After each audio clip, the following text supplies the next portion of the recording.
6:33 p.m. and this meeting of the Centennial School District Governing Board is called to order on Wednesday, January 8th, 2025. Welcome, everyone. It's exciting to see folks here in the room. I'm really excited to see so many faces, and I can't wait to see what this evening has in store for us. First item up is to approve the agenda. Do we hear any changes to the agenda? Hearing none, I'll call for a motion.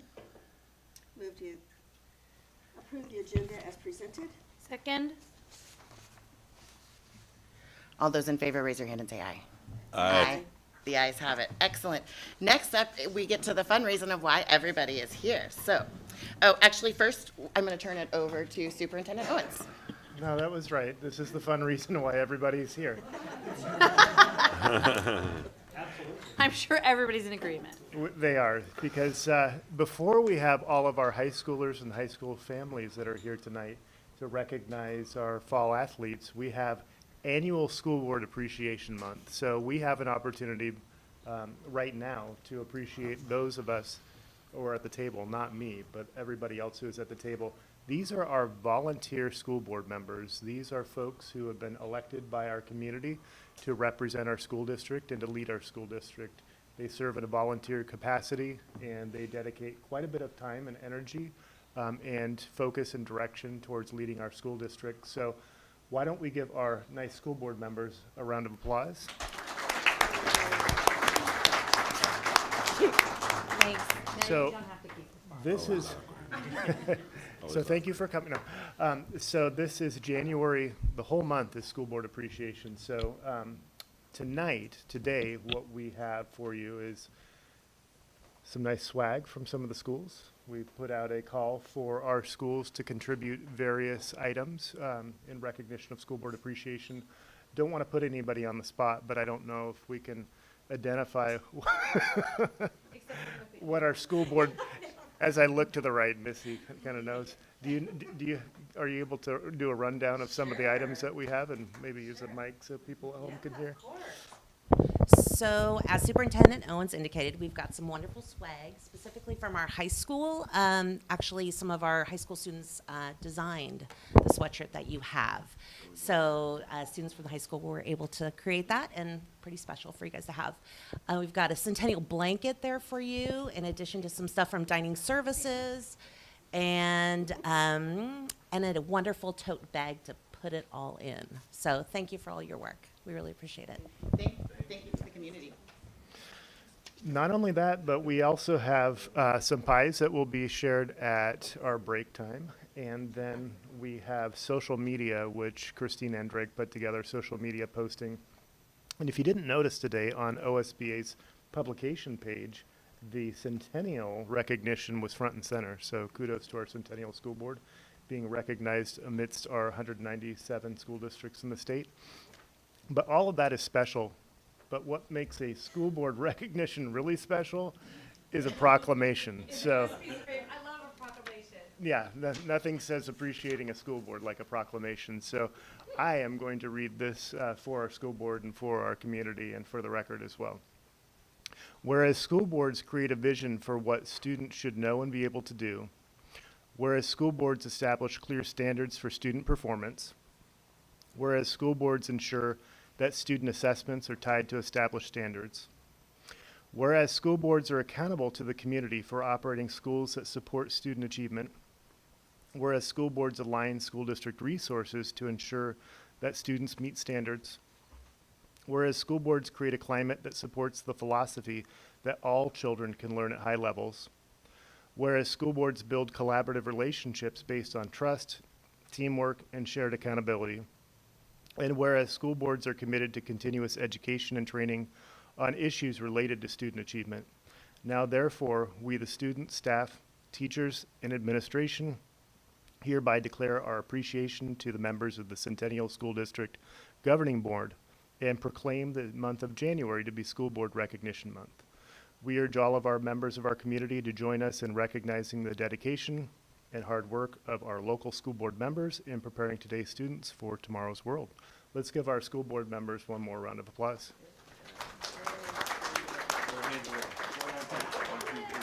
Yay. Thank you very much. Thank you. Next up is the reason I think many of you are here, and that is to recognize our fall student athletes.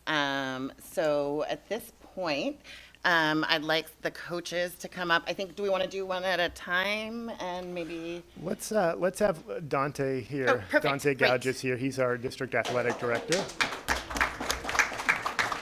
And I'll just say, You got to run a show, right? yeah. Let me just kind of open here. Is that it's been a while since we've had an in-person recognition for our athletes. I think 2019 or 2020 may have been the last time. So it's been about 5 years. So our presentation's been tweaked a little bit, and it may be a little bit rusty, but the point is that we're here to recognize our fall student athletes. And what I can say, as being somebody who was a student here in the district and a student athlete at Centennial High School, and then also having been an administrator in the district for the last 13 years, is that Centennial athletics are really on the upswing, and there's a lot to be proud of with our athletic program in particular. And so we're really excited to be able to showcase some of the accomplishments of our student athletes this evening. And we have Dante Gouge, our district athletic director, who has organized how this will go. So we'll go ahead and turn it over to Director Gouge to go ahead and show us this. Thank you. First and foremost, just appreciate what this board has done just in the last couple of years with, before I came, the floor in the gym being redone, the stadium, the track. It has really become kind of a showcase for Centennial, and everybody who comes and sees the track and in the field are just stunned at how great it is. So just appreciate the board and all the dedication and the support. Our coaches, we have a couple coaches who weren't able to come. Coach Price is our new football coach. He has an event at Milwaukee. He works as one of their safety supervisors there, so he's unable to come. And Gabby Nabortsky, our girls soccer coach, was unable to join us as well. We do have coaches. Julie Hilsentager is our cross-country coach in the fall, also coaches track and field in the spring. Todd Sachs behind me is our boys soccer coach. God, please take the camera off me. That is brutal to look at. And then directly, I think, behind me, Michael Wohlers, who is also one of our high school PE teachers and our volleyball coach. So recognize them really quick, and all the work and time and dedication. Coaching is an endeavor and a dedication beyond their normal working day, and it's just hours on weekends and evenings. So just kudos to all of them. We will start. My button's on. Am I just not? Felt like I was too loud. Not possible. Oh, trust me. I've never been called quiet, especially when I was in school myself. We'll start with cross country. So with Coach Julie back there, second team. So our conference is called the Northwest Oregon Conference. So you'll hear me reference as the NWOC a lot. So second team all NWOC, girls cross country, Ariana Miasnik. You get to stand up. Stand up. Honorable mention, all conference, Evan Brown.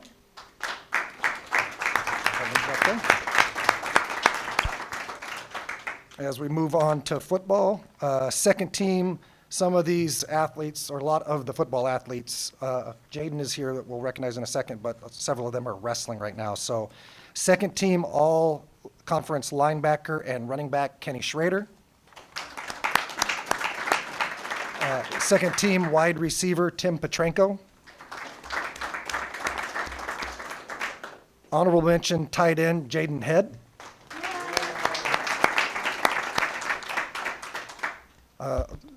Honorable mention, down lineman, David Schmoll. Honorable mention, linebacker, Jared Schneider. Honorable mention, offensive line, Cameron Tran. All-league punt returner, Tim Petrenko. And all-conference honorable mention, quarterback, Aiden Tayema.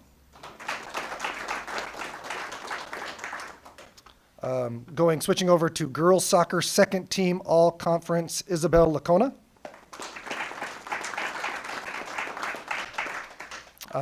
Honorable mention, girls soccer, Victoria Dominguez. Didn't see her walk in. And honorable mention for girls soccer, Lillian McDermott.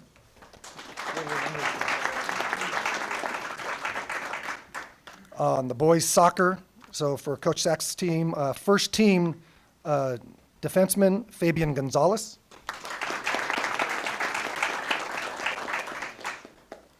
First team midfielder Javier Martinez.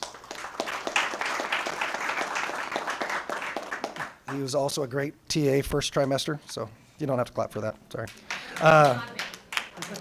Second team all-conference forward Alex Valencio. An honorable mention, I think this was a crime personally, defensive back Edgar Garcia. And then as we switch to volleyball, first team all-conference setter Brooklyn Boyd. Mom's here. First team middle blocker Katie Brewer.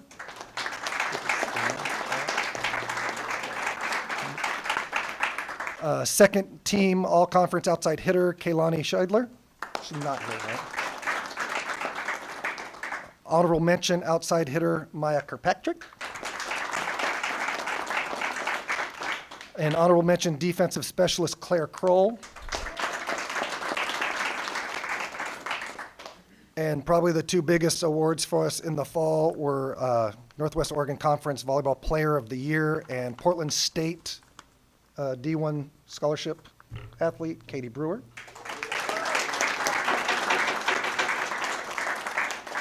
And Coach of the Year for the NWAC, Michael Wohlers.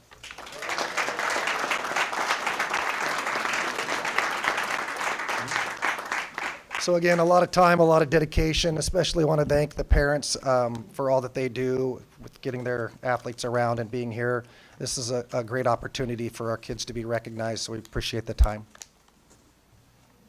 Thank you so much. I'm so grateful that you're all here, and those parents that are here, and for those that aren't here.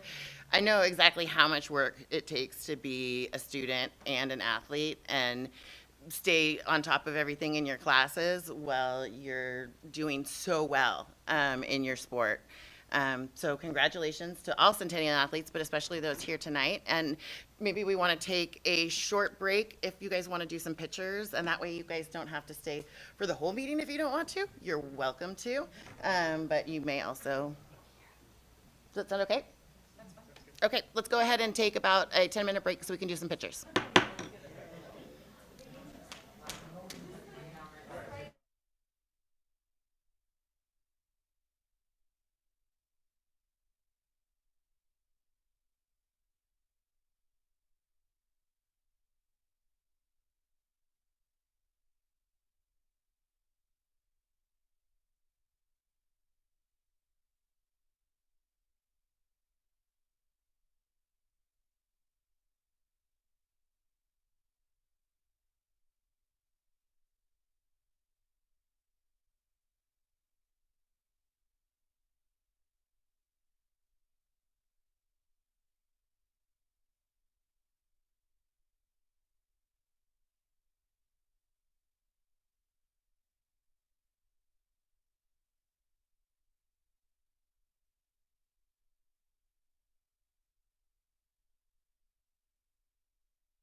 All right, it is 6:54 and this meeting is called back to order. Thank you for your patience.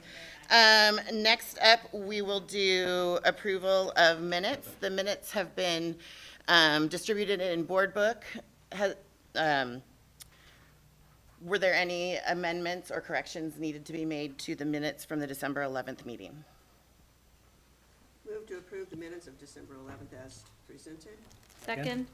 All those in favor, raise your hand and say aye. Aye. Opposed? The ayes have it. Excellent. Next, we have public forum. So what we'll do at this point is when, during the public comment section of the agenda, individuals are welcome to, thank you, welcome to share constructive feedback on district operations and programs. Statements by members of the public should be concise and will be limited to 3 minutes.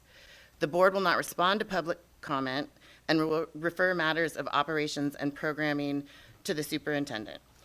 Please address your remarks directly to me, the chair, not specific board members or the public. The purpose of this agenda item is for you to inform us about your views. The board will not hear comments regarding any individual district staff member, and inappropriate language will not be tolerated. So first up, is there one of you who would like to speak first? I think we'll probably both go up together and Okay. I'll speak first. And then Perfect. So I'd like to welcome Lindsay Troutman and Ashley, who are here to talk about Title IX. And then if you make sure that you push the little button so the green light is on. Oh, Oh, he's got it? Good.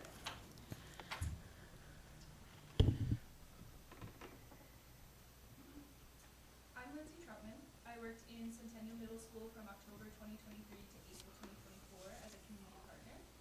I am here to share my belief that Centennial Middle School and district have violated. Oh. Did I press it? Yeah, there you go. Yeah, your time can start over. I'm Lindsay Troutman. I worked in Centennial Middle School from October 2023 to April 2024 as a community partner. I'm here to share my belief that Centennial Middle School and Centennial District have violated Title IX laws and repeatedly students are participating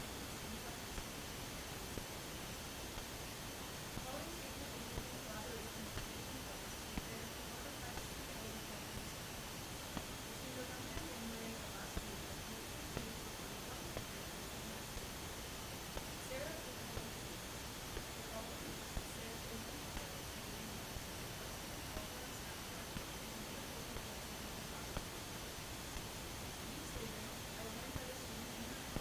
Sorry.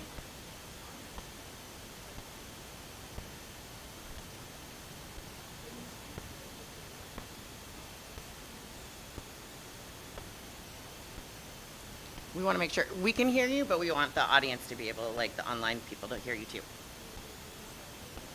Yes. Is this okay?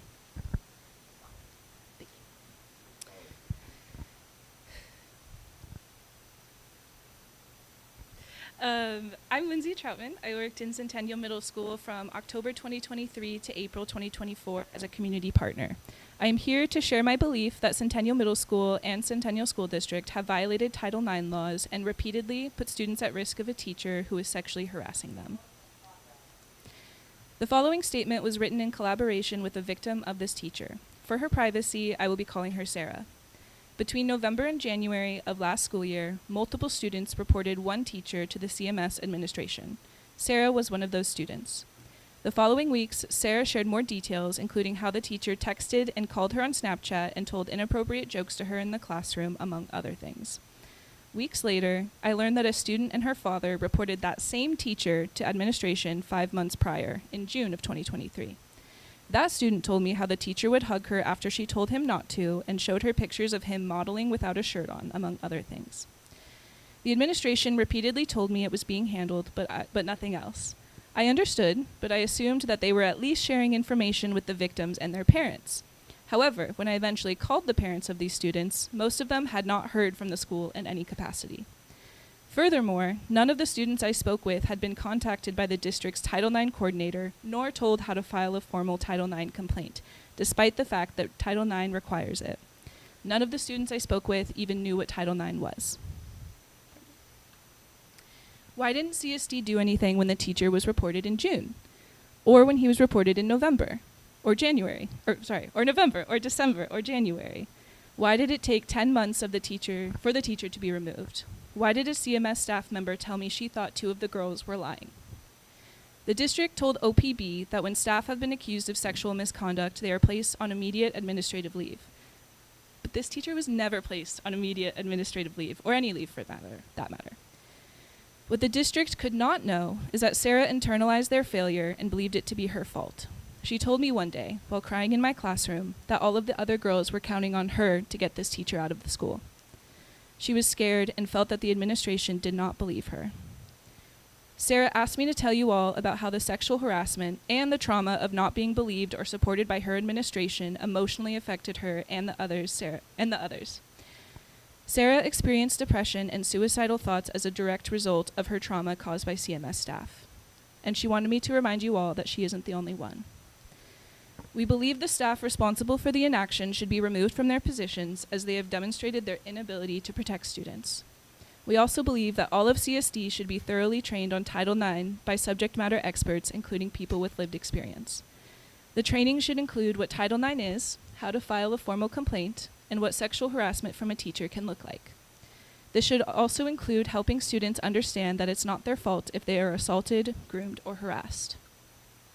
It's estimated that 1 in 10 students nationally will experience sexual harassment by an educator by the time they finish high school. We need to do better, and we need to protect our youth.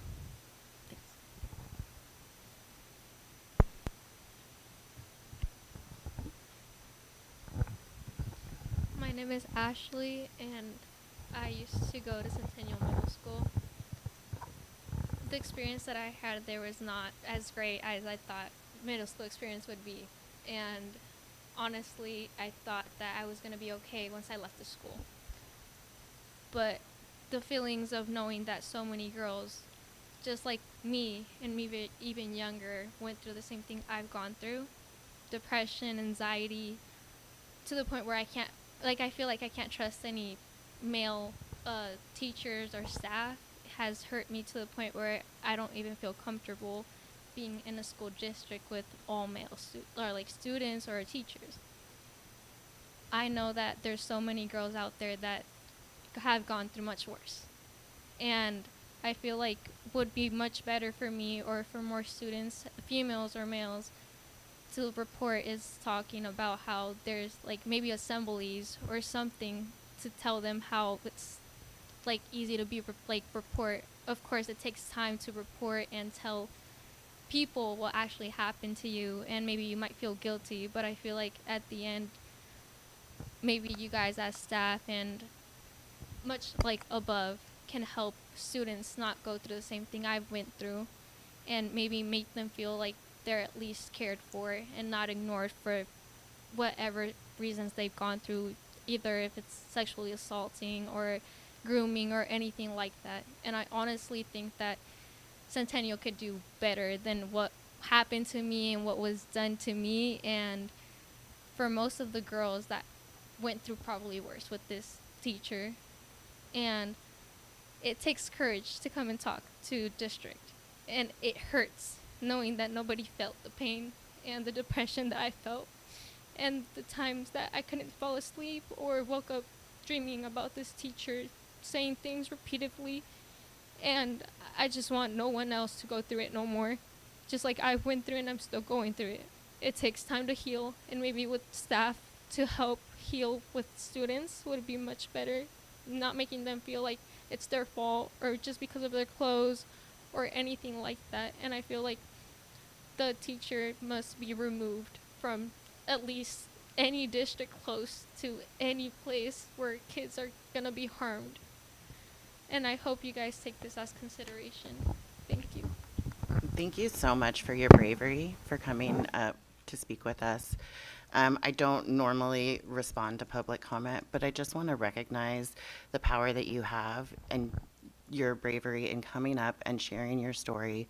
It is not easy. It is not easy for adults to talk about their stories at times, and we hear you, and we are terribly sorry. Unfortunately, I can't make any comment other than that, but we hear you. Thank you for your time.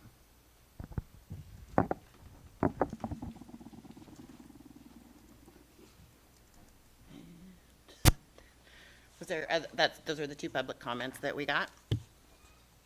Thank you.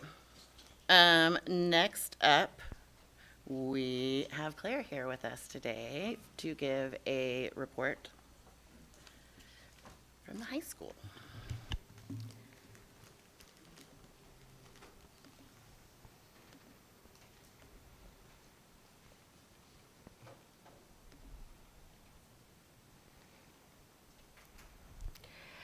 So on December 13, we held our first ever teddy bear toss event.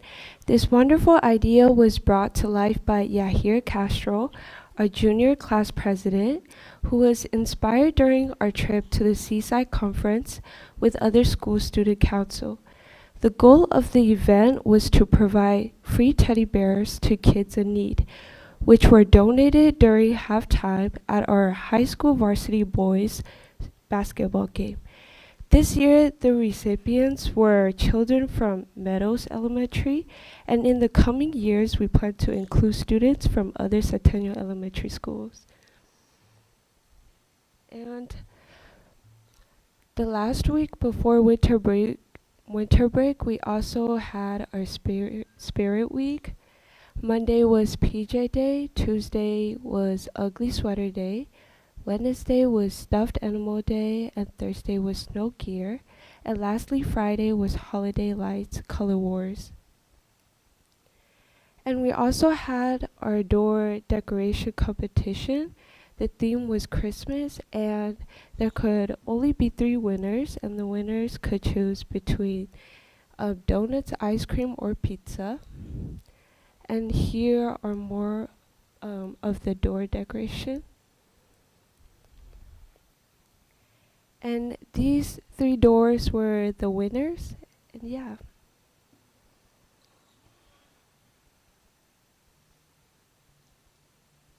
Yeah, that's all. Thank you so much for sharing, and I hope that you and the rest of the student body have fun at the upcoming winter formal. Thank you. At this point, let's take a brief 5-minute break for pie, and so because if you wanted to leave, then you could too. Thank you. 5-minute break. Bathrooms and pie.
Thumbs up from the corners. Okay. 7:19, and our meeting is back in order. Thank you so much for your patience as we work through the meeting. Next up, we have the Equity Advisory Committee report. Is there anything you'd like to say before we start, Superintendent Owens?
Yes, we do.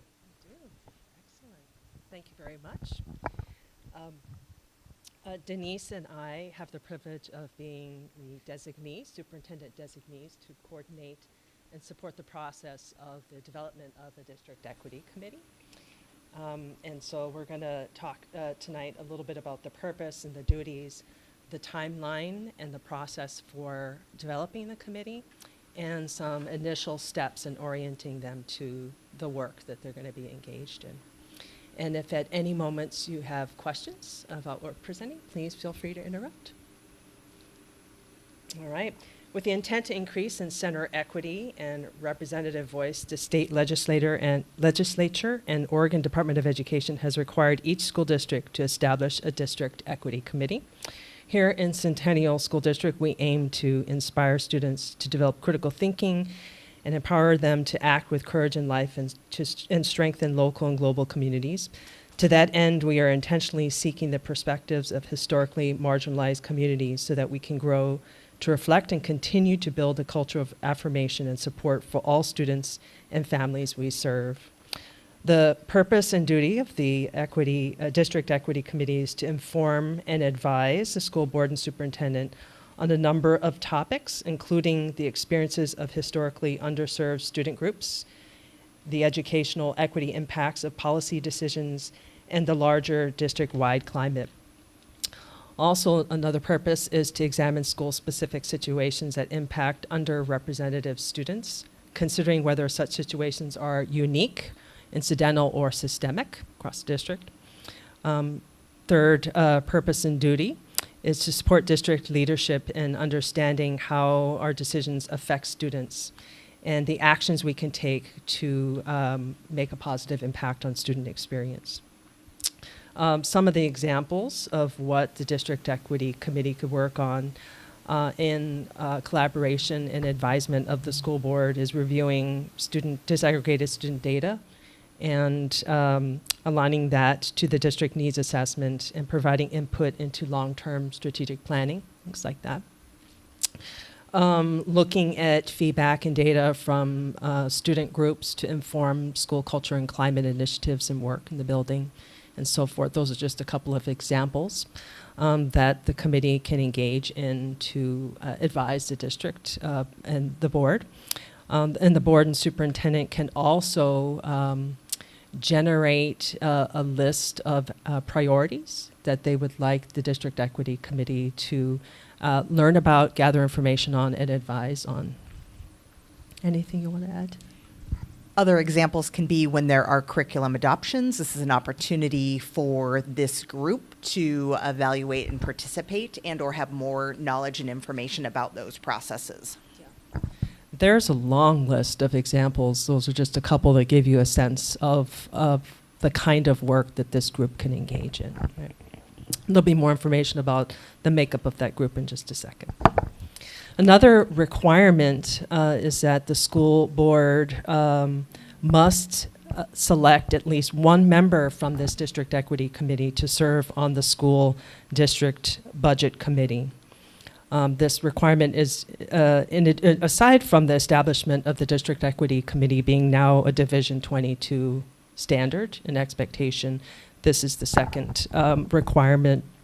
And in doing that, the budget committee is not required to include a member from the district equity committee until there's a vacancy on that committee.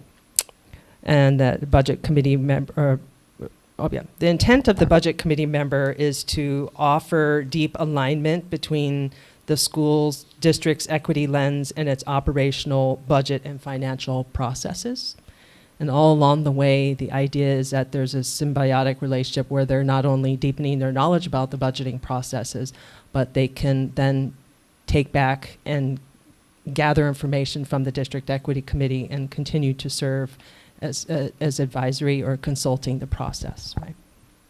And again, with this requirement, there's a long list of examples around how they can engage with the district budget committee. And we could share that more with you if you'd like it towards the end of the presentation. Anything else?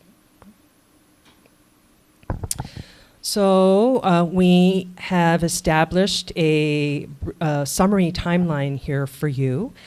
To give you a little bit more context is how the advisory committee will be assembled.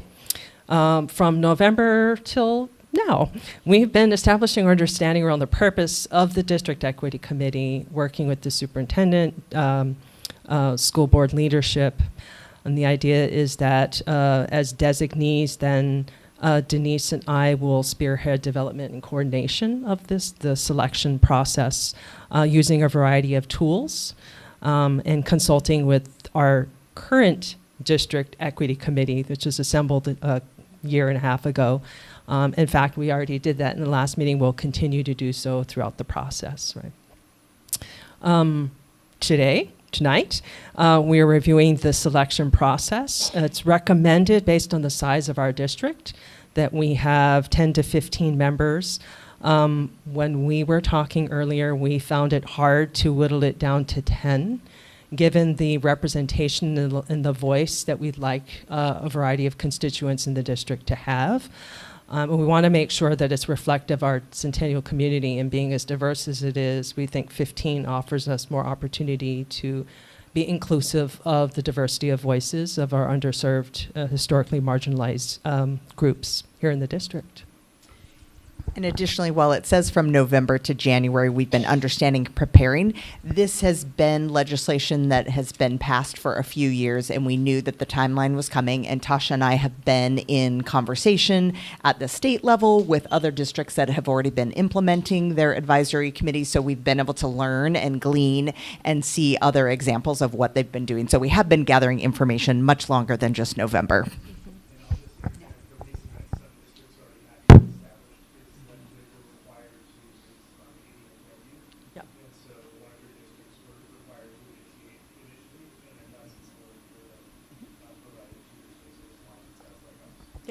A district of our size is required to have the District Equity Committee assembled and in place and ready to go by next school year. And we want to be really methodical, intentional, and thoughtful, ensuring that we have a representative committee. And so we are really mapping out a detailed, again, intentional process of selection. Between now and the end of February, we're going to continue to develop our understanding of the demographics and the different groups that we need to consider and reach out to, and invite them to apply in interest to join this committee. We are designing outreach, and we've already designed the application and some communication. We have a communication plan already designed, and a outreach plan as well, as you see here. Anything you want to add to that? Between March and May, the idea is that we will have a moment with the superintendent to review applications and finalize recommendations for the school board. School board will appoint members of the District Equity Committee at the recommendation of the superintendent. And then the District Equity Committee will meet with the superintendent in their first welcome orientation meeting to establish shared understanding of their role again, clarify, verify, and solidify that, and any of the supports that are needed to ensure that this group is a highly functioning advisory committee. And then the idea is that in June, we will be welcoming our committee officially. Again, continuing with orientation because there'll still be a lot to learn about our district so that they can dig in terms of where we are at in meeting our equity goals, our demographics, programming, et cetera, so that they can provide informed advising. And then we will start our regularly scheduled work sessions for the 25-26 school year every third Thursday from 5 to 7. So far, I've mentioned this already. We're providing you the update right now. We have multilingual informational materials already developed around the purpose and the responsibilities of the committee and the obligations in terms of schedule and timeline of meeting and service in this, with the school board. We have an outreach plan we've developed. We've developed a multilingual digital interest form, of which we'll make hard copies available at schools if need be.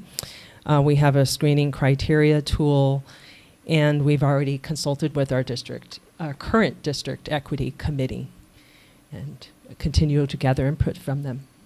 Anything else I missed? So. Thank you very much. Director Stanley. This might be something you've already thought of or have a plan for. Is there a feed people they will come plan? Is there a childcare plan? Just to reduce obstacles of folks. It is something we have on the list to plan for. I will say the details aren't planned yet, but we very much have it in mind. It's on our planning doc, so yeah. And these will be volunteer positions. Yes, they will. I totally understand that. I also would like to really acknowledge that relying on historically marginalized communities to volunteer their experience to benefit our community feels some type of way, and it would be wonderful to find a way that we can compensate for the value of the work that they are giving to us for free. I know that's hard. Other questions? Mr. Shields? They was used a lot. You said you were looking at 15 because of what you gleaned from other input as well as our own input. Is that representative in any way of each of the schools as well? I mean, that's the part that I Yeah. guess I have a little disconnect and not quite understand. Yeah, it is highly recommended that we look at all of our constituent groups, so student, staff, parents, community partners, and we do our best to make sure they're representative of levels and all of our student groups, whether it be racial equity, et cetera, et cetera. So yes, so we were going to be looking at all the applications, doing very intentional specific outreach to certain groups of students and in the community, the hopes that our applicants span the diversity or reflect the diversity of our community, and then we'll select from there. And that is part of the screening process. If we want to make sure that we have representative voice, we're going to be looking at the application through that lens. And an example, one school district that has 12 members on their team, they have 3 students, 3 parents, 3 staff members, 3 community members. And so that's how they were able to do a representative group, and then they have representatives within that. So that's one way that we could look at it and consider it. There have also been a few ideas we have thrown around, making sure that we have students at various grade levels and that it's a multi-year commitment so that we are not continually rotating students through, that we have some stability and continuity there. It'll take a while for our committee members to orient to the complexities of the district and be informed with context enough to be able to advise. So I think that's important.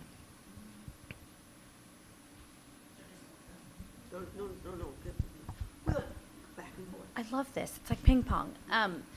Twofold question. So then would the idea be a targeted sort of intentional push towards areas that are not represented, like whether it be school or staff or teachers or students? I'm assuming yes, but I wanted to make sure. Yes. Okay, and then is the idea then you would look for, say, a sixth grader who would then serve for several years, a ninth grader who would serve for several years, and possibly like a fourth grader who would serve for several years? Is that the idea, to get representation from all the different sort of school Yes. populations? Okay. To the cool. best of our ability. Okay, I know. Yeah. Based upon who shows up and all Yeah. that. Okay, thank you. Yeah. I have a question about the budget committee. Put that on your shoulders. Director Harden. The budget committee membership appears to be, and correct me if I'm wrong, directed by the district itself in terms of its size and makeup. It's not we are mandated to have it, and be more inclusive than just the board. It has been our history. But our history has also been 7 board members, 7 community members. So in looking at what's been going on in other districts, are you looking at an additional community member or a member? That piece of it's a little confusing, because we will be having our budget meetings are going to be coming up pretty soon. In thinking about that, and is it a voting member, et cetera, you guys have all of that probably either mandated or recommended based on your working with other larger districts. Yes, I think ODE has put out some guidance about that, and I'll have to go back to confirm exactly what they have outlined. There are some guiding points around that. And I don't. I do believe it's a member in addition to the existing budget committee members, and I don't believe that they're a voting member, but please allow me to go back and confirm that. It's just something, it's just a question for now, and it's not a big deal, but it's Yeah. one of those questions that I think we would be interested in knowing how to think about adding to the committee. Right, and even though it's not mandated until next year, correct? So this year is not impacted. Yes. Okay. No, it's not. Hadn't And it's impacted. not impacted until you have and they say a vacancy though, so maybe they are taking a budget seat, so yeah. To me, it would make sense for that budget committee member to be a voting budget committee member that crosses into the district equity committee. But clearly, there's some research and clarification we need to establish. And my question immediately went to, is it a double duty situation, right? 7 members, we usually have 7 members outside of the board. Is that a double duty? We have 1 for the equity committee plus 6 others instead of 7. So I just need to, Yeah. you'll help us figure all that out and Yeah. let us know what Plenty of time to navigate those. those. Yes. Thank Yeah. you. I will read up and confirm. Yeah. Ooh, one more thing? I'm just out of curiosity, and maybe, and Chair Solesky, you can gavel me down if you need to. Ready? There has been so much controversy in relation to equity issues, if you will. And this is a mandate from the state of Oregon, correct? We have people that we're following, districts that have already done this or are successful at it. So if they have gone through navigation issues and concerns from the community who may not be as supportive of this mandate, do you also have that in consideration? After reading what's happening in Crook County as an example, right, we've been very blessed not to have those kinds of controversies here in our district, especially not at our board level, which I much appreciate from everybody here.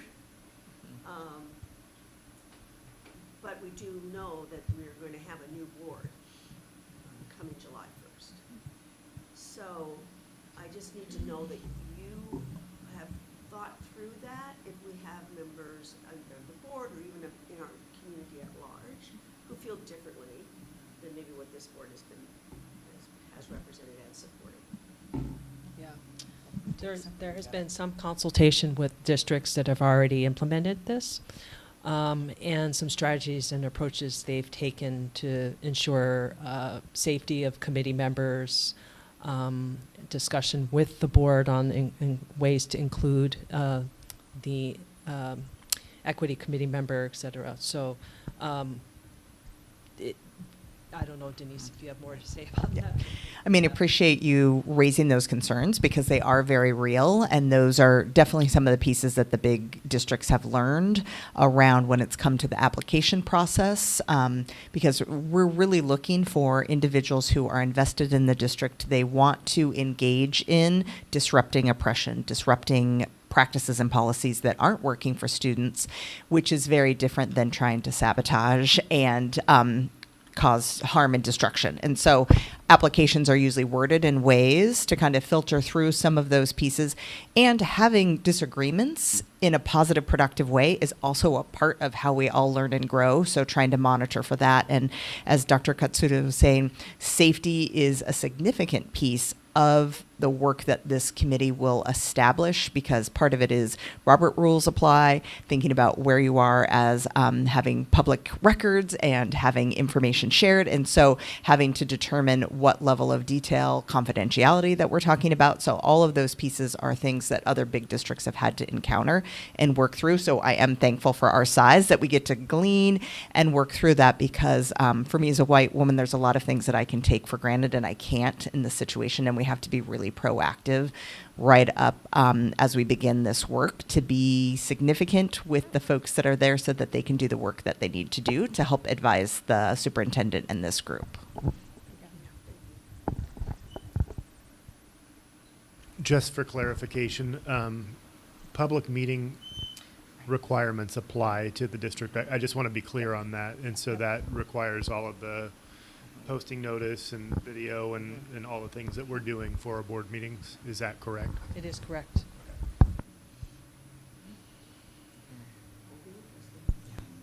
Thank you very much for your time. I appreciate that.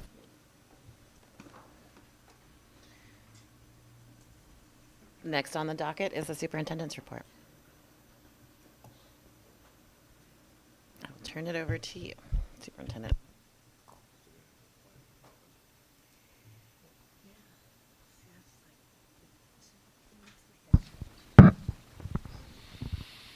All right, greetings, board members. It is my pleasure and privilege to share with you this update about happenings in our school district. As was mentioned at the outset of the meeting, January is National School Board Appreciation Month. Centennial School District is joining the celebration along with Oregon's other 196 school boards, 19 education service district boards, and 17 community college boards. Centennial's board of directors are dedicated and strategic decision makers who have given their time as unpaid elected volunteers to oversee Oregon's public education structure for our district. We're proud to have a unified group of leaders invested in the education of our students, and it was nice to see our board featured prominently on today's edition of the OSBA Daily Periodical. And thank you to Chief Communications Officer Christine Endrig for her design and social media efforts with this graphic. With the turn in the new calendar year, we are excited to launch collaborative planning to shape student experiences and opportunities that align with Centennial School District's vision and essential future-ready skills for graduates. The profile of a graduate was developed as a part of our strategic planning process for Roadmap 27. It is a guiding vision for our pre-K to 21 educational system that identifies the essential knowledge, skills, dispositions, and interpersonal competencies of a Centennial School District student and what they will develop over the course of their educational journey for readiness and success in their future endeavors. The profile of a graduate serves as a guide for deepening the quality of educational experiences for our students, ensuring that they develop not only the knowledge they need, but also the abilities to apply critical thinking, adapt, collaborate, and thrive in a rapidly changing world. This articulation work will consist of a few components, as you can see outlined on the screen here. There will be 3 design retreats with representative group of 40 to 50 people who have already been confirmed to serve on the design team. These design retreats will be held this upcoming Monday and Tuesday, January 13th and 14th. The purpose of the design retreats will be to establish the instructional vision and plan for the demonstrations of learning, articulate the progressions of student outcomes by grade bands, and establish a multi-year timeline for implementation. There will be 3 planning sessions with school and district leadership to adapt the development process as needed, especially after the design retreats, to see if there needs to be any adjustments to how we're proceeding. There will be 2 school level, because you might be wondering how the schools are going to be engaged beyond the planning committee. The 2 school level review and feedback sessions will provide school staff at each site the ability to participate in the design process and provide feedback on the plans that the committee is doing. And then finally, there will be 2 community forums, which will be an opportunity for the larger Centennial community to participate in the design process and provide feedback on plans. Of course, I'll be providing the board with updates and timely and relevant updates along the way, and wanted to take this opportunity now to frame the process as we commence this project. Kudos to Assistant Superintendent Dr. Katsuda and Performance Facts Lauren Klafke for their coordination work in this effort, and be on the lookout soon for Community Forum publication courtesy of Chief Andrig. With students out of school for the 2-week winter break, our facilities team took advantage of vacant buildings to continue to make headway on some facility improvements at a couple of our schools. At Meadows Elementary, the downtime allowed for the school's boiler to be replaced. As you may know, hot water boilers are a primary source of heat for schools, and the boiler at Meadows Elementary had exceeded its useful lifespan, required frequent repairs and struggled to provide reliable heating. The new boiler should provide years of reliable heat and is more energy efficient than the previous boiler. You can see the before and after photos here on the screen, and it's Pretty impressive. remarkably different what boilers looked like back then and now.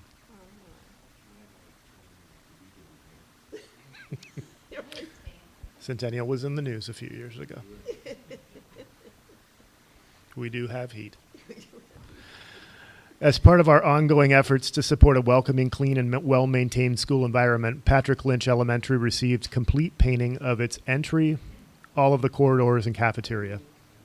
Over the last 3 years, in addition to the bond work and other capital projects, all classrooms, exteriors, and the majority of hallways and common spaces have been painted. This summer, remaining gyms, libraries, and other large spaces are on the schedule to be painted, and this will conclude the multi-year project to maintain and refresh all student spaces. These projects are funded by the Capital Maintenance and Projects Fund, which receives the majority of its funding through the construction excise tax, which is a tax on new construction within the district. Thank you to Director Southerton and the facilities team in coordinating and completing these improvement projects. And if you're like Director Harden, you may have noticed something new at the front of Centennial High School shortly before winter break. He said Christmas comes early sometimes. As part of our ongoing efforts to have robust and accessible communications with our families and community, the district is testing a digital exterior signs and communication boards at several sites across the district this year, including Butler Creek, Oliver Middle School, and Centennial High School. Sites for this year were selected to represent all levels, elementary, middle, and high, in all areas, north, central, and south of our district.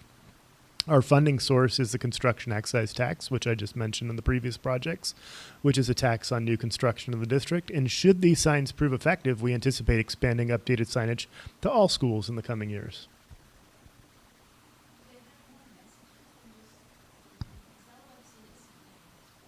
You've got the top that is that'll be what it is on the top, and then what's on the bottom is what is changeable.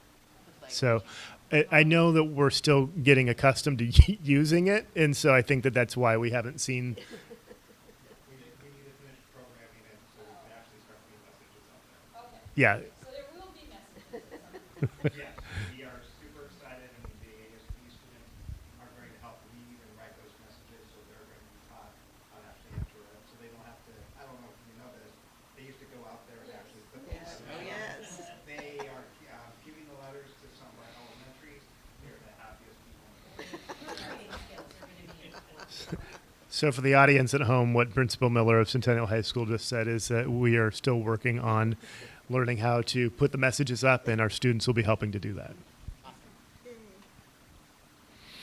Finally, on Friday, December 20th, the day before winter break, at Powell Butte Elementary, we had the opportunity to honor Bond Oversight Committee Chair and former Centennial Board member Rod Betcher's contributions on behalf of the 2020 Capital Projects Bond, and he was recognized at a school-wide assembly.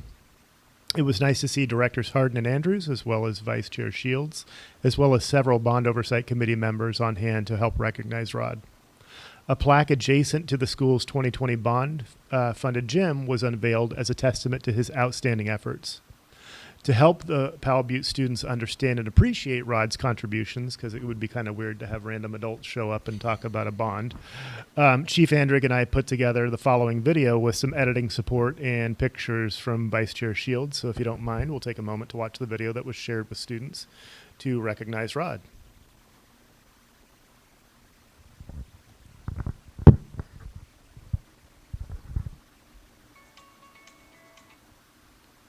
Is there a way to get the audio?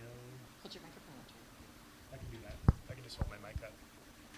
You have to share your audio when you share your screen.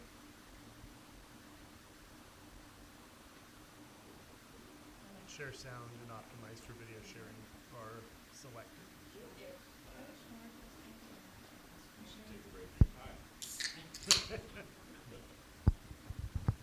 They got the share sound selected. Yeah, I did it the first time. So if it doesn't work quickly, then I'll just put my mic up to it.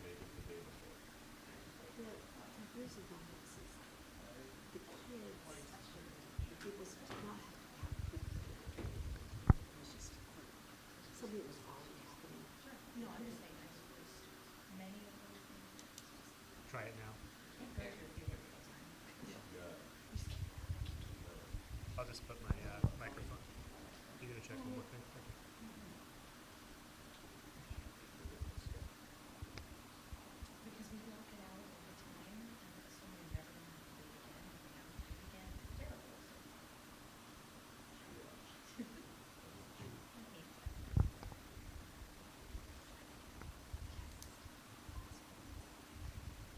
No, I'll just do the mic for today.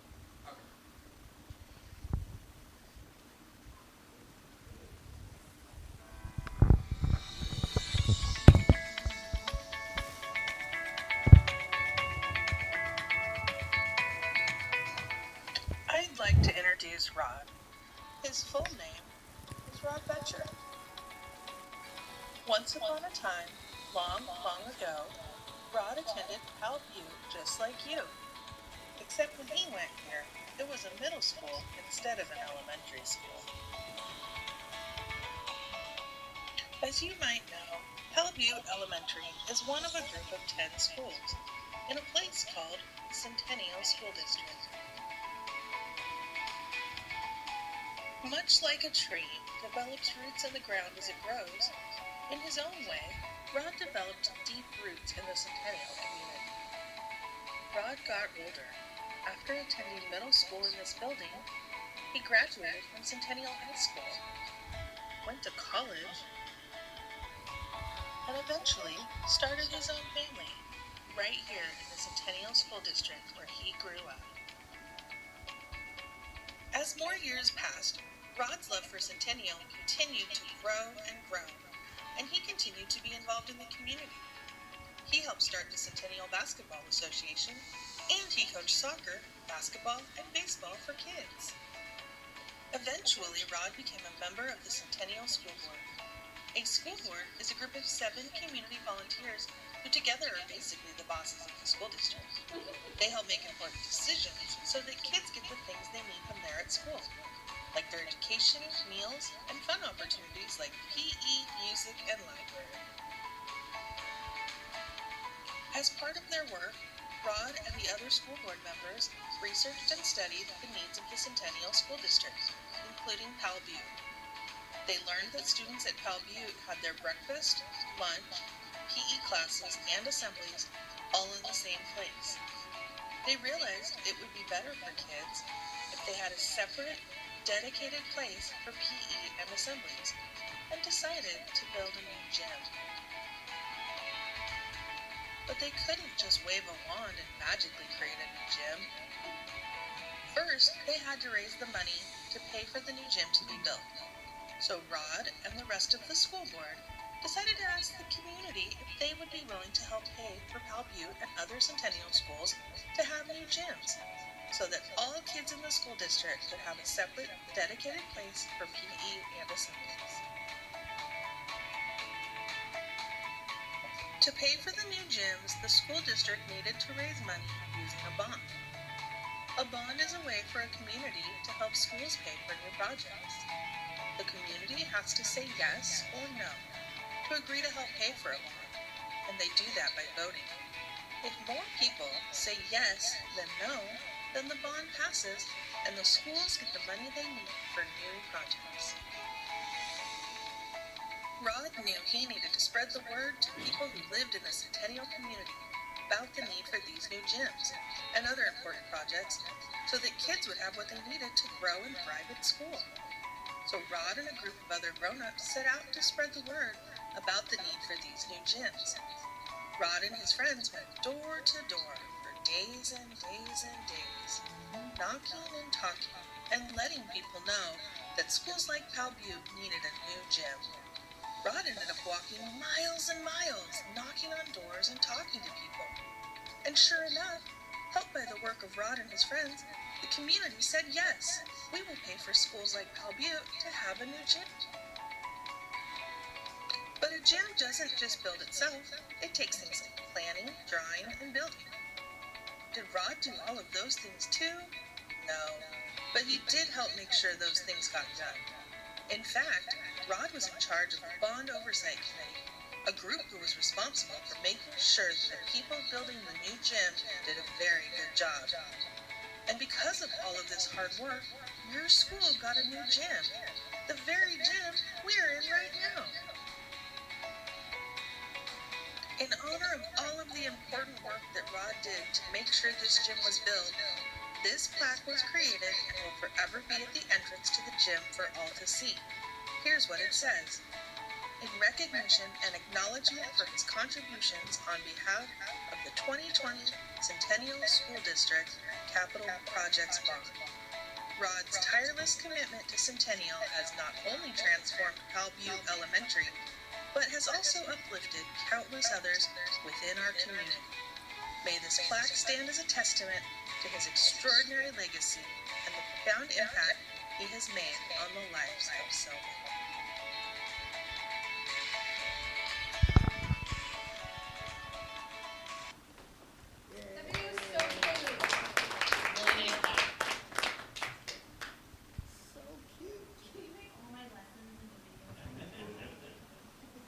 It was impressive how well the kids received the presentation, and when they saw the pictures of the gym come up, and they just went, oh, like they could see themselves in it, and it was just such a fun thing to see the kids so involved and attentive. They were just great.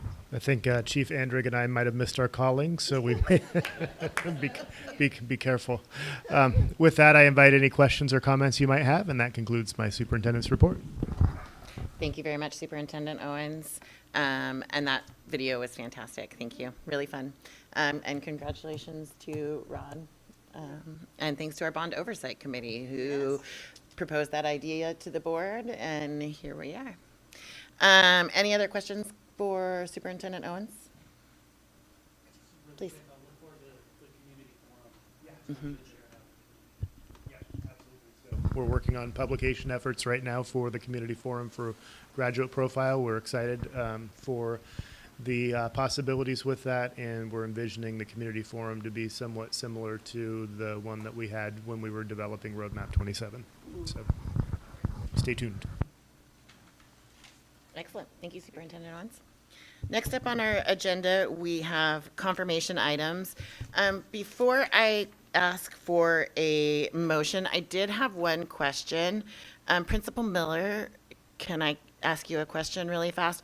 On this out-of-state field trip, and I know we're like in the works with like field trip stuff, but when it's somebody who is not a school employee that's coming, they go through the background check. You guys have all of that. There's just nothing in that.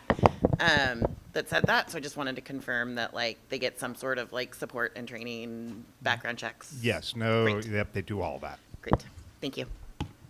On that note, we will go ahead and I will ask for a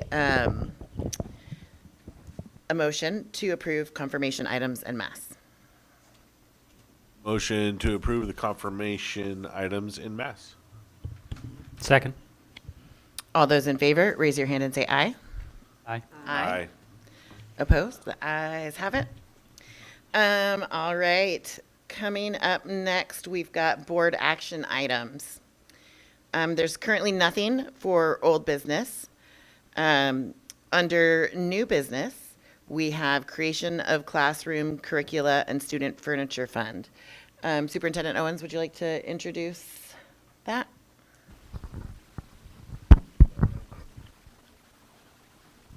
I'm just going to pass it over to Director Southerton. Anything I say will be right from what he's going to say, and I don't want to steal his thunder. So, Director Southerton, take it away.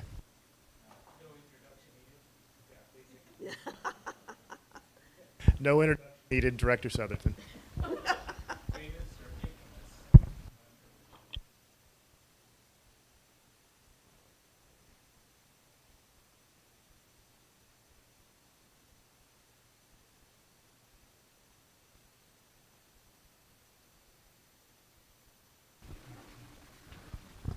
All right.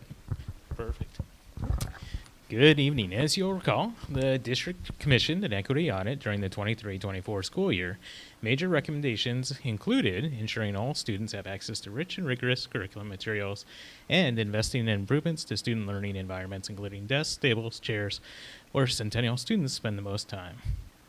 Curriculum adoptions and furniture replacement needs, and therefore expenses, vary widely from year to year. Some years we may have limited amount of broken or obsolete furniture, and other years we may have excessive amounts. Likewise, curriculum adoption costs vary widely from year to year based on subject and grade levels impacted. Our current funding source is an annual general fund allocation, which does not roll over or accumulate from year to year. This results in overspending in some years and underspending in other years. Creating a dedicated special revenue fund for learning materials and student furniture would allow the district to ensure students have appropriate materials and spaces for learning. Additionally, such a fund would allow the current annual allocation of funding, which is equal to approximately 1% of our state school fund allocation, to roll over from year to year within the fund, better matching expenses with needs. Under GASB Statement 54, a special revenue fund and committed fund balance requires the district to specifically identify dedicated revenue sources of which fund transfers do not qualify. The resources must be identified as primary resource, such as property taxes or the sale of surplus minor or real property and other revenue sources.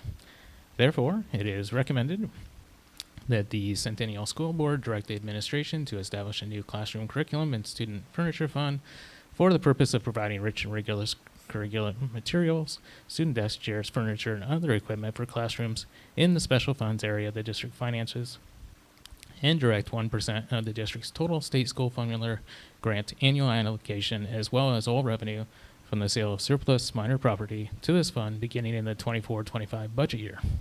I welcome any questions you may have. Thank you very much, Director Southerton. Are there any questions? Please, Director Harden. Don't we already have a classroom fund? Great question. We have a classroom physical improvements fund, and that's related to windows, air conditioning, flooring, and maintaining and updating the actual physical facilities. We do replace furniture while we're doing that update, but it doesn't apply to, it only applies to those classrooms that we're updating during that summer. So those 4 classrooms or those 5 classrooms. Meanwhile, we have 300 classrooms across the district that regularly get broken furniture or have needs for repairs of furnitures and things like that. And more importantly, this was primarily for curriculum materials. That would be roughly 90% of what the fund would be used for. But great question. It is a distinguishment. The Classroom Improvement Fund is currently allocated just for remodeling those classrooms, and so there's not excess funds to pay for furniture. If we want to simply have one fund and make it curriculum, capital improvements, and furniture and have it all in a singular fund, that's a potentially an issue or a potential possibility. Other districts have dedicated textbook and curricular funds, though, so for clarity and transparency of where exactly those funds are going to, and not mix it into a larger pot where there's maybe not as much clarity and transparency on why it's there, what it's specifically going to, and how it's serving students. Does that help answer your question? Yes, exactly. It helps to understand the difference between the two. And then my next question is the 1%. What do we have going in the classroom improvement fund, and how was the process to adjust that if need be based on having more money or not having enough for those things? Like you said, the costs in that fund go up and down.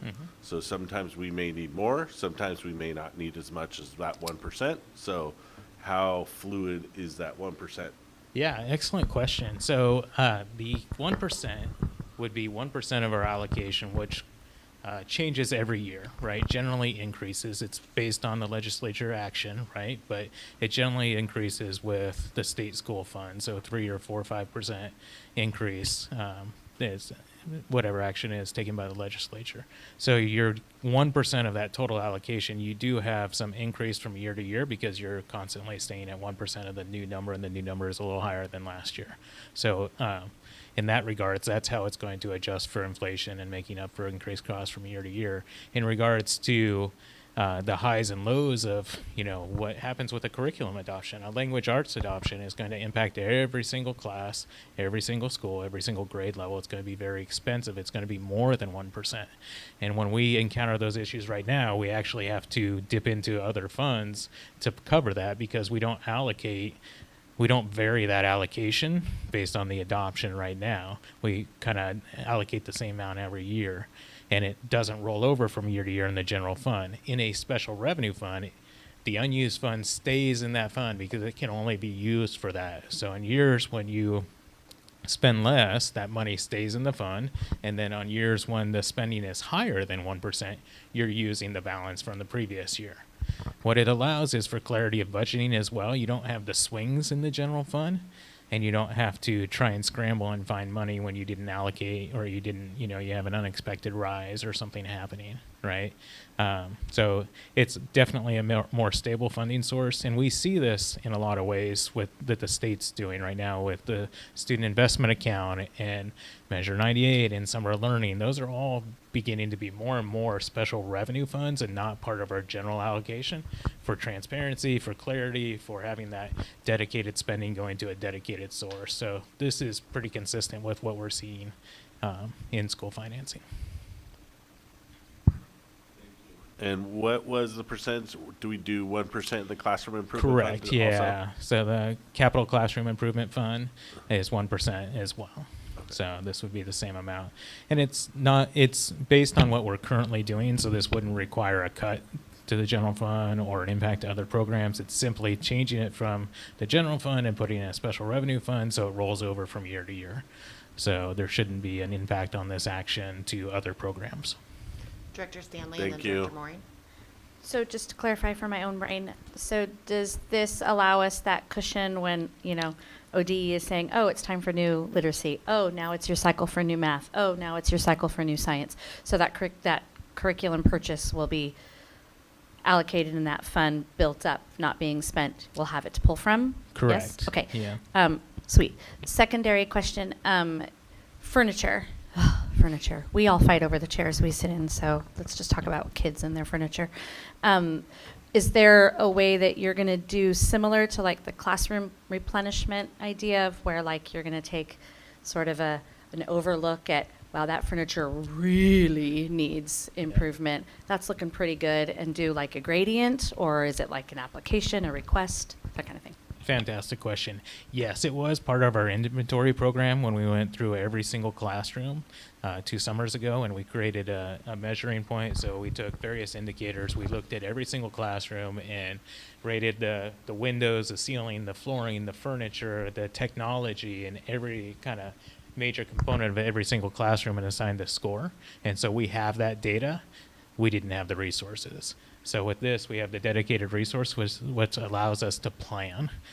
Without the dedicated resources, you're really reactive instead of proactive. So you're waiting until complete failure, similar to the boiler picture we saw earlier, rather than trying to be, plan ahead, have planned expense amounts, and be able to allocate it before failure. One piggyback to that, but say somebody throws a hissy fit and the table breaks in Yeah. half.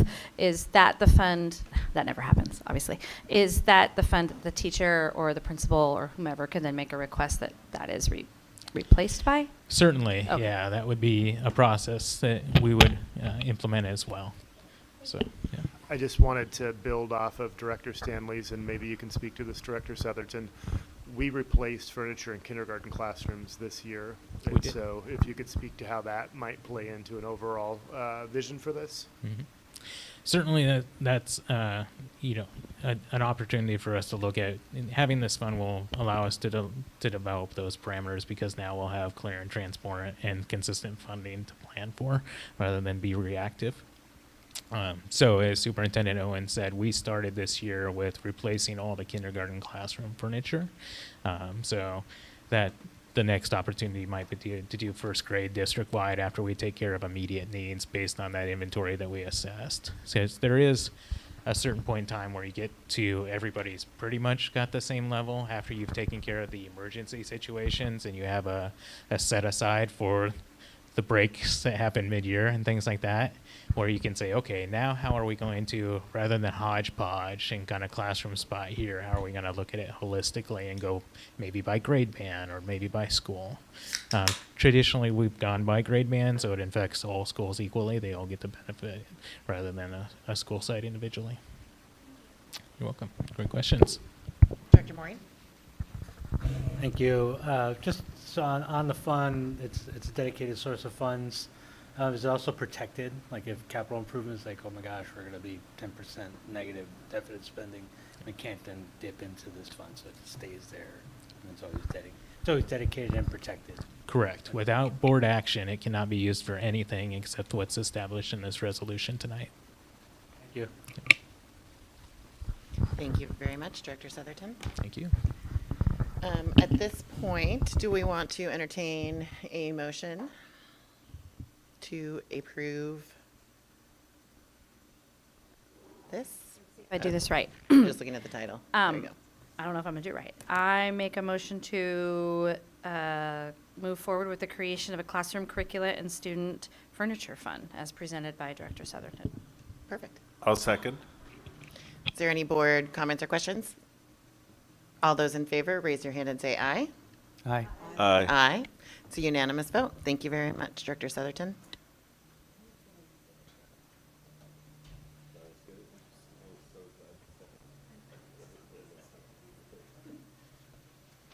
All right, next up, we are going to be looking at the draft proclamation reaffirming support of each district student and family. At this point, I'll go ahead and turn it over to Superintendent Owens. Thank you, Chair Slavsky. I think am I live? Can you hear me? Okay, great. Thank you. So we had a recent election, as you know, in November, and that is something that we have had some questions about from a variety of folks in terms of what our district is going to be doing in response to that election, what our stance is as a district, and what are some of the things that we can do to protect students with some of the things that may come up as a result of a new administration. And so what you'll see in the board note today is in 2017, in response to the outcome of the election at that time, the board adopted a proclamation in support of all district students and families.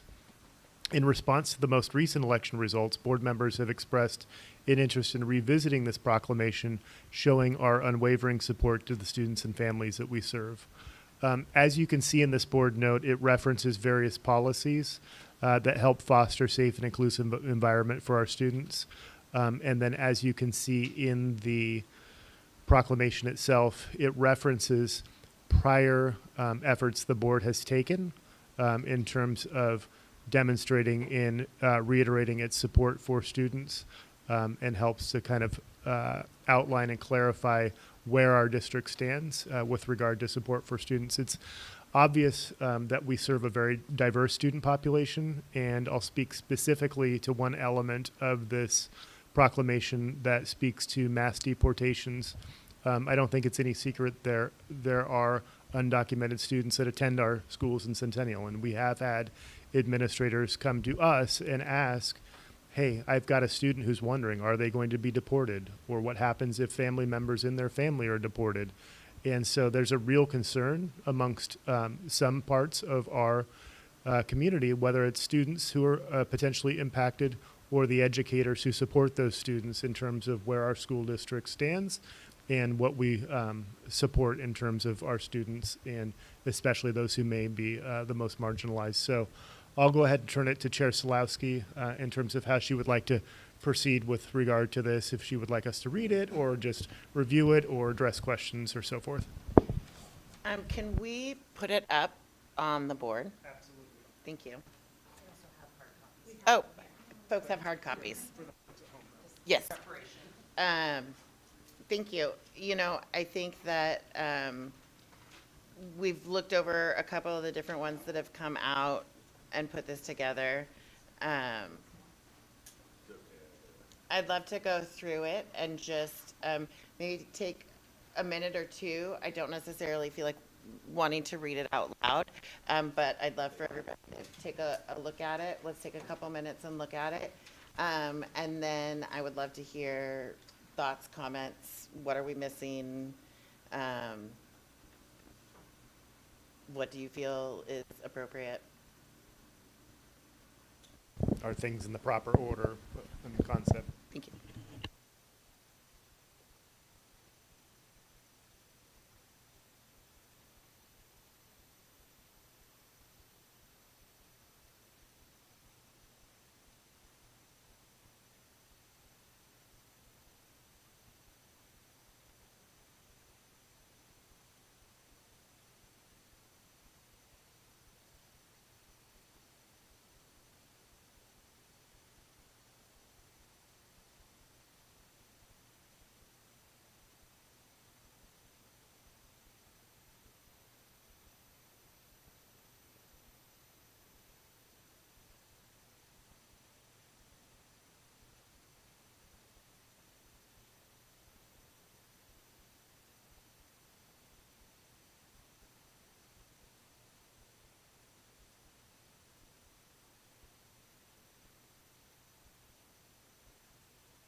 I'm going to stop sharing my screen because that's just going to be confusing to the people at home. It is in Board Book.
just a general question. There can be a lot of wordsmithing that could be done, dot and I, cross a T, and/or grammar. We're not looking for that. We're not looking for that. We're just looking for Content. consensus and content. Yep. That's what I needed to know. Plus, would that include consolidation of like subjects or like dates and things of that nature? Or should I talk to you about that later? Maybe I'll talk to you about We'll that. talk about, yeah. Okay, thank you. We'll talk about semantics later. I would love to talk about content. Please, Director Lynn. Sure, and I'll try to be brief and broad. In the first part, just on the first resolution, and when we talk about some of the specific things, just, oh yeah, I'm on to the be it resolved. Okay. Just recognizing bias crimes and making sure that we have a policy and reaction and procedures for reporting bias crimes. And then later down on, when it talks about Centennial staff, maybe we can add something to make it very clear that we are going to be proactive in making sure every single employee knows the policies and procedures and are familiar with them and has no excuses for not following them. And then it is widely then publicized to the families and students also that they have these protections at the school, and that staff has been told. Thank you. Can I just jump on that? Jump on bit for a wherever moment? you want, Just, please. The only thing I would love to see a tiny bit more added in there is the words like "and the board," because a lot of times it says employees or it says the school district, and I don't technically work for the district. I'm not technically an employee, but it is also my obligation, right, and duty to protect the children that I'm here for. So, I just would like to see that add. I know that's wordsmithing, but it also seems like a piece that's missing from the policy itself. And I'd like to also say that I would love to see everything in its power, including training and monitoring of staff development and regarding procedure, because it's ever changing and ever ongoing, and it will be probably for the next, I'm going to say only 4 years. So we'll just keep that in mind, maybe. Please. Maybe we can include and any contractors or community partners as well, to ensure we're not missing just, the people who might be coming into our buildings as well. Yeah. It's very important that our community partners are all, yes. Other thoughts from folks? Director Andrews. On the first page, the fourth whereas says the physical safety and emotional well-being of all children in the district is a priority. I firmly agree with that and want to see it carried forward in the resolution. So I'm thinking that we can, and I know this is a little bit of wordsmithing, but it is fundamentally an issue that I want to be sure is highlighted at the last, and finally it's resolved that the Centennial School District maybe put staff in there or something. The Centennial School District itself is not really keeping kids safe, but staff, board, whatever, will continue to do everything in its power to protect, defend, and keep safe the children in our care. Is that redundant, or is that an additive thing that we can add? Protect, defend, and keep safe. What are you thinking? Are you thinking that their mental health safety, their physical safety? Physical safety, yes, right. And we do everything in our power. That doesn't mean that we absolutely can't, that there won't be incidents, but we do everything in our power to protect, defend, and keep safe the children in our care. Mm-hmm. Other thoughts for folks? I think that I agree with many of you where it talks about the district has a responsibility. I think we can go let's see, what did I say? Not just a responsibility. I think that what I would like us to do is to be able to answer questions for staff and families. So we talked know your rights trainings, different things that we can help, and then explicitly, like, telling teachers, telling the office staff, if a customs official comes to the door, what are they supposed to say? What are they supposed to do? Just so that in case that ever does happen, we're prepared. And to add, Please, yes. I'm just wondering, do you want to share that we do have an ICE protocol that addresses that piece? We do. That's one of those policies. It's ready to hit send. Yep. Yeah. Thank you. To piggyback on that, another thing that I had read is that it's frequent reminders to families and guardians that they need to have a call-out list of people, an extensive call-out list of people who can pick up their kids at school. So that we don't need to have that necessarily in here, but No. in training. Right. That, or information that goes out regularly. And educating our students so that if they went home and there were folks that were not at home, what would they do?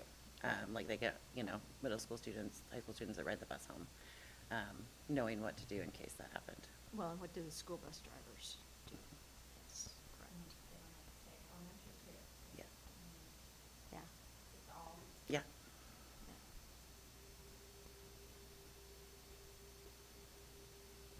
Okay.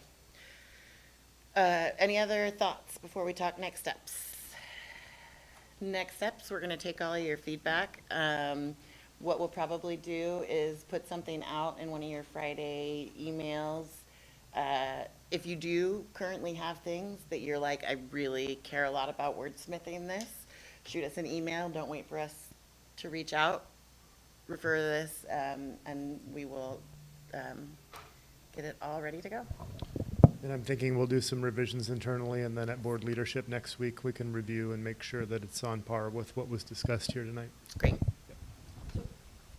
So when it says that we're gonna announce on Wednesday, January 22nd, that's at the next board meeting, that this will be kind of like read into the record Mhm. as well? Okay, so, because it's presented to us as a staff, or as a draft to us, to be wordsmith, so. Mhm. The final version is expected on the 22nd. Yes. Excellent, thank you. Great. Thank you. Thank you very much. Next up, we have future agenda items. Director Lynn. Just announcement. I was waiting to move to announcement. Oh, perfect. First, future agenda items. All right, so we have our next meeting. It is virtual, and it is starting at 6 p.m. that evening, so just be aware. That is because it is the Budget Committee work session and discussion of priorities for the 25-26 budget. So Chair Harden's making sure everyone's ready over there. Appreciate that. We also have on deck for the board work session a strategic planning implementation mid-year review, a second read of the board proclamation reaffirming support of each district student and family that incorporates the feedback that we heard this evening. And then I talked with Missy today, and OSBA is intending to provide the updated policy update in the next couple of days, so we might have some policies for you all as well. I know Director Stanley is jumping for joy. Fantastic. Announcements. Yeah. Yeah. Just a couple of events coming up. On February 6th, Thursday, Centennial Community Association will be having its public meeting, but we're hoping to have the new Portland City Councilors in attendance, so if people would like a meet and greet with them. And we've also incorporated the Centennial Resiliency Network as a committee, a subcommittee, so we're looking for next directions on that. And then, if you're looking to throw away a bunch of trash, and you can wait until March 29th, there's Centennial Dumpster Day. So there will be a big, several dumpsters at the church across the street from Powell Butte Elementary, next to our fields down there. And it's always free. People can bring large items, everything they can't throw away in their, Can you tell regular me garbage. that date again? March 29th. Do they, are we talking like used paint? Dirty barbecues, mattresses. Oh, goodness. Sometimes, please check, sometimes there's a specific styrofoam recycling.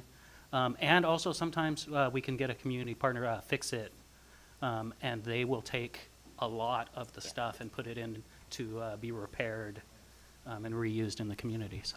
Fantastic. Thank you. Any other announcements?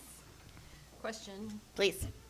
So, is this the month where people can start filing for school board positions? Oh, it's not until February? Yes.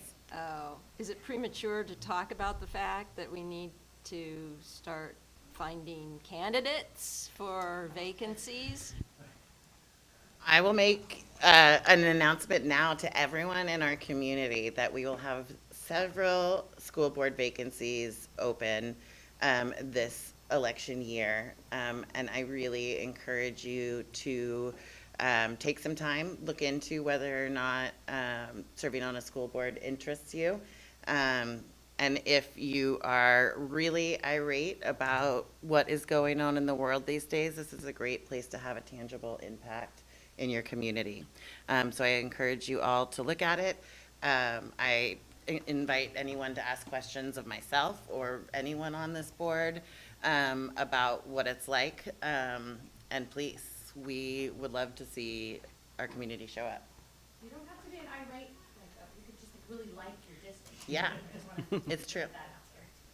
OSBA on their website is putting up information and training about Great. what it means to be a board member, which is Yeah. really excellent material, I think, for people to Yep. review as well. And Chair Solowski, if I may, they actually will be hosting a webinar coming up on the 15th that just came out today. So I'll get that information out to the full group in addition to all the Multnomah County elections information. They have a packet of information. So I was going to send it out my Friday update to you guys. So, or I'll give it to James to send out. So it'll come out this week. Is there a way that we could work on some communication also for our social media networks, and then maybe like we can work on some announcements for PTAs or PTOs, or like, I don't know if I'm gonna have the time to like go to all of those meetings and talk to folks, but I'd love to figure out a way to get some invitation to them. I like that. Chief Andrig and I will talk about that, and maybe we can have that as a topic at our board leadership meeting so we can brainstorm some different avenues of publication. Great, thank you very much. Director Lynn. Since OSBA got brought up, I just wanted to make sure everybody saw the news that the Pride Caucus was not voted successfully at OSBA.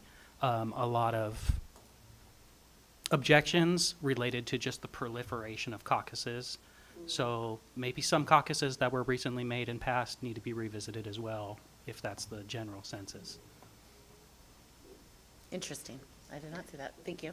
I don't have an announcement, but can I just say thank you to Dining Services? Their presents are always like the most useful. I still use the whisk, not even kidding, from last year, and now I have a new mug. So I just need to recognize the fact that I actually use these a lot, and that apron, exquisite. So Kim kills anybody, it. if you're listening, great. If you're not, somebody tell them. Thank you. Kim, you're killing it. Somebody's gonna have to go back and make her watch that on YouTube. I was trying to see if Director Southerton was clued in over there. Okay. He will take responsibility for relaying to Kim to. Yeah. Yeah. All right. Anything else for the good of the order today? It was great to have a full board here. And thank you for the rest of the staff for staying.